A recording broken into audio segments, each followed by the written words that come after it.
officials say President Yoon Suk Yeol was arrested at 10:33 a.m. local time. This is a first for a sitting South Korean leader. As you can imagine, this is uncharted territory. Legal analysts and political observers are debating whether we'll be seeing Yoon in handcuffs or not.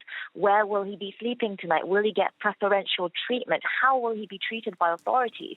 We do know that Yoon can be held for up to 48 hours, and then another warrant would be needed to formally indict him in order to keep him in custody.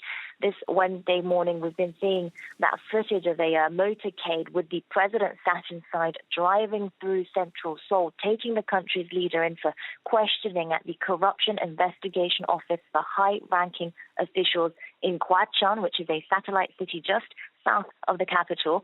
Regardless of what happens in the days and weeks to come, these images will certainly go down in history. Meanwhile, the president himself has already spoken out via a video message he recorded from his house. He said the country has descended into lawlessness and proceeded to accuse the arrest warrant used against him as illegal. And he says that he does not wish this injustice on anyone else. And finally, he also added that he does not recognize the authority of the anti-corruption body that is set to question him this Wednesday.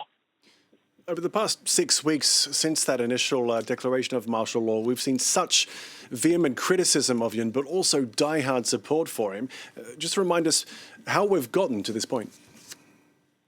Well, these charges of insurrection against President Yoon are in relation to his attempt at imposing martial law back on December 3rd. It was a declaration that really shocked the nation.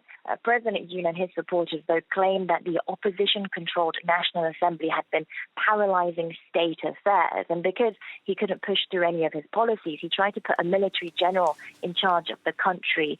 That power grab really plunged South Korea into political chaos. On top of this arrest, there are also impeachment proceedings against him. Currently, the country's top court is deciding on President Yoon's fate, on whether or not to confirm the National Assembly's decision to permanently remove him from power.